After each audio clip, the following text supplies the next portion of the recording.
Hey, this is Jake with the Tattoo Improvement Network, welcoming you to Fireside Technique.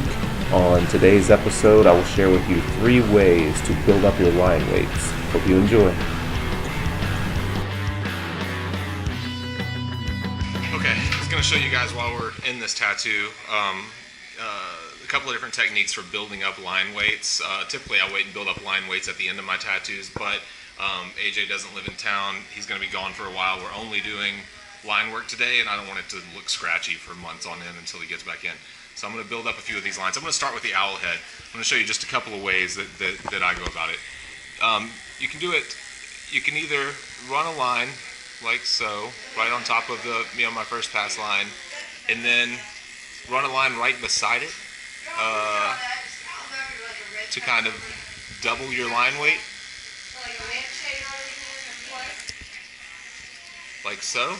That works pretty well.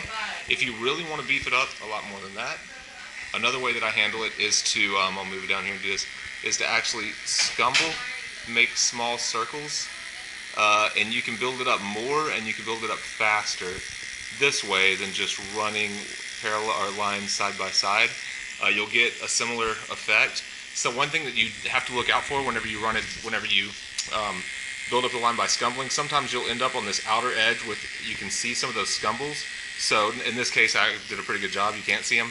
But what you can do if you decide to scumble it is just go back on the outside of that, of your scumbled line, and build up. And this works better if you're trying to really beef up a line. Like if I wanted it twice as thick as that, I might scumble it up.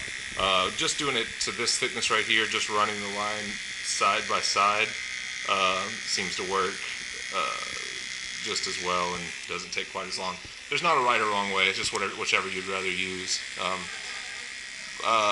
Another one final way that you can do the same thing is if you're trying to really beef a line up, kind of like scumbling, you could run your line far enough outside that you have skin tone in between the two lines, and then you can actually fill in between.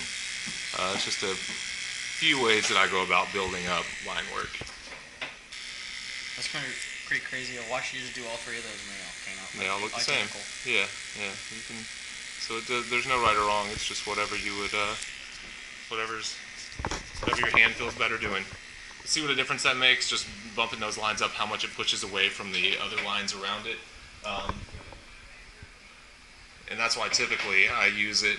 If you want to pull back, or did you pull back and see how it looks with the whole thing? Just how that ear stands out so much more than everything else. So when we talk on the podcast about building up your line weights, that's what we're talking about. You can create a lot of weight, push something either back in the background or forward in the foreground, just with line weight alone. So it's always something to keep in mind. There's another example of scumbling. Run that little line on the outside. And here's another example of just pushing a line next to a line. Alright, as you can see, I've got a little space in between those right there. So I'll come back right in between, fill in the middle. Alright, one more thing I'll show you while we're in this is if you wanted to taper a line from thick to thin, how you might do that. I'll do it on a smaller line here. Same idea. You could either, say I wanted this line to be really heavy and I wanted it to thin down by the time it got down to the end. I don't really want it to do that on this, but I can show you. I could either start with a line outside the line and then slowly pull it into that original line and then fill the two. See how I've got that space in between? I could fill in between those two.